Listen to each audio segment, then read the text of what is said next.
জয় হিন্দ বন্ধুরা, আশা করি আপনারা ভালো আছেন। আমি আপনাদের বন্ধু এক্স সোলজার ফিরদৌস মডেল। আপনারা হাজির প্রি ডিফেন্স একাডেমি। বন্ধুরা, স্বাধীনতা দিবসের এই প্রাক মুহূর্তে আমাদের একটি বাচ্চা, অর্থাৎ আমাদের একটি স্টুডেন্ট, যে মেদিনীপুর থেকে এখানে এসেছে, অনেক জায়গায় গিয়েছিল, তাদের হয়তো পছন্দ হয়নি। পরবর্তীকালে আমার এখানে কথা বলেন এবং এসেছেন। ওর বাবার সঙ্গে কথা হয়েছে বেশ কয়েকবার, আমার এবং ম্যাডামের সঙ্গে কথা হয়েছে।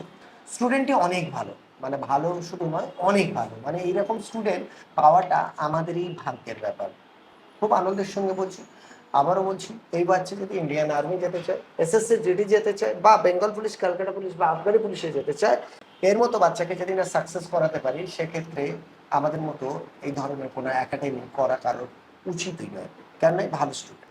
আবার বলছি, সব কিছু শেষে সেই মেহনত। কেননা কে কত সেলফ স্টাডি করতে পারছে, পড়াবে একাডেমি, কিন্তু আবারও বলছি সেলফ স্টাডিও করতে হবে। যদিও আমি পড়াটা আদায় করিয়ে দেওয়ার ব্যবস্থা করে নেব। ও একটা মাটির তাল, আমাকে প্রতিভা বানাতে হবে। অর্থাৎ ওকে নিজে হাতে গড়ে ওর নিজের জীবনটাকে, যে স্বপ্ন আছে সেই স্বপ্নটাকে পূরণ করাতে হবে।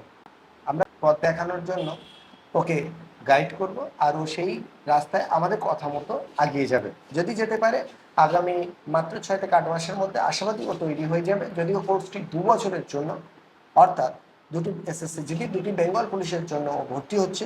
আনন্দের সঙ্গে বলছি, ও যদি ইন্ডিয়ান আর্মিতে যেতে চায়, খুব সহজে পেয়ে যাবে। তো যাই হোক, ওর বাড়ি কোথায় অনেক তারিফ করেছি, আবারও বলছি, সাকসেস সবসময় তাদেরই হবে যারা মেহনত করবে। বেটা, তোমার নাম কি? শ্রীকৃষ্ণ কারক। বাড়িতে কে কে আছে? বাড়িতে মা, বাবা, দাদু, ঠাকুমা। তোমাদের প্রপার বাড়িটা কোথায়? প্রপার বাড়িটা আমাদের মেদিনীপুর থেকে আরো 45 কিলোমিটার যেয়ে তারপর একটা গ্রামে মিটালা। তুমি একমাত্র বাড়িতে হ্যাঁ, আমি সন্তান? একমাত্র বাড়িতে। আচ্ছা, পাপা কি করে? বাবা বিজনেস করে, চাষ করে। আচ্ছা। করে। আর পাশে কে বসে আছে? পাশে মামা বসে আছে আমার। মামা কজন? মামা একটাই মামা। আমিও একাই। হ্যাঁ। আমার বাড়ি কোথায়? মামার বাড়ি আমাদের বাড়ি থেকে 3 কিলোমিটার, 4-5 কিলোমিটার। মামার সঙ্গে কথা বলে। হ্যাঁ। জয় হিন্দ স্যার, ভালো আছেন আপনি? ভালো আছে। তারপর বলুন, অনেক দূর থেকে এলেন, নিশ্চয়ই অনেক কষ্ট হয়েছে। কষ্ট নাই, বহু কষ্ট পেয়েছি। কটার সময় বার হয়েছিল? বাড়িতে বেরিয়েছি 5:30। 5:30। তো ঠিক আছে, ভাগনা তো আমাদের কাছেই থাকছে। হ্যাঁ। আপনি পাপা দিয়ে যাচ্ছেন। আপনাদের ভরসায় তো রেখে দিয়ে যাচ্ছি। অবশ্যই একাডেমিতে প্রত্যেকটি বাচ্চা আমাদের ভরসায়, আমাদের দায়িত্বে, যতক্ষণ আমাদের এখানে দিয়ে যাচ্ছেন এবং আমাদের এখান থেকে যতক্ষণ না নিয়ে যাচ্ছেন, পুরো টাইমটা আমাদের হয়ে থাকবে। তো যাই হোক, আপনার যদি কোনো দিন আসার ইচ্ছা হয়, আমাদের কল করে আপনি আসতে পারেন। এছাড়া রবিবার দিন আমাদের গার্জেন মিট করার মতো ব্যবস্থা করা আছে। আচ্ছা। আর সাথে সাথে আমরা গার্জেনের সঙ্গে ফোনেও কথা বলি, ইভেন প্রয়োজন বোধে অনলাইনেও কথা বলার ব্যবস্থা আছে। আচ্ছা। কোনো অসুবিধা হলে আপনারা বলবেন।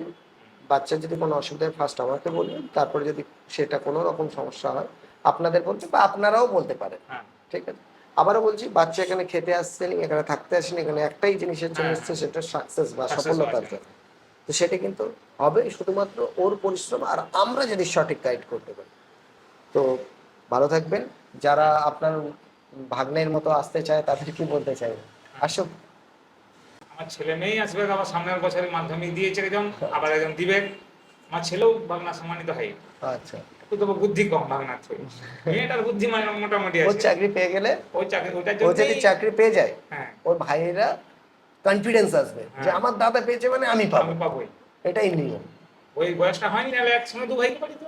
আচ্ছা, ঠিক আছে। বয়সটা যে 17, এই মেয়েটা 17 আর ছেলেটি 16। ঠিক মাধ্যমিক দিবে, রিসেন্ট দিবে। ওরা দিয়ে নিক, হ্যাঁ, অসুবিধা দেখ নেই। মাধ্যমিক দেখ, ওটাই বলি বাবু, তুই যে এবার লাইনটা কর, তোর হয়ে গেলে তো ভাই বোন তো তখন একজনের হয়ে গেলে রাস্তাটা আরো clear সুগম হবে, মেয়েও লম্বা, বিশ্বাসটা ছেলেও আরো। লম্বা। দুজনেই লম্বা। দুজনেই, মেয়েটাও আমার কাছাকাছি মেয়েটা মানে মাধ্যমিক দিয়ে দিয়ে দিয়েছে, দিয়েছে। আমি চাইলে ওকে পাঠিয়ে দিতে পারি। হ্যাঁ। ঠিক আছে, ঠিক আছে, থ্যাংক ইউ, ভালো থাকবেন। হ্যাঁ। আবারও বলি, একজন গার্জেন যতক্ষণ না 100% বিশ্বাস থাকে, ততক্ষণ বাচ্চাকে রাখে না। কেননা আমিও একজন গার্জেন, আমি জানি আমাদের সবথেকে বড় সম্পদ আমাদের বাচ্চারা হয়ে থাকে। ধন্যবাদ, সকলে ভালো থাকবেন। যারা আসতে চান, ওয়েলকাম।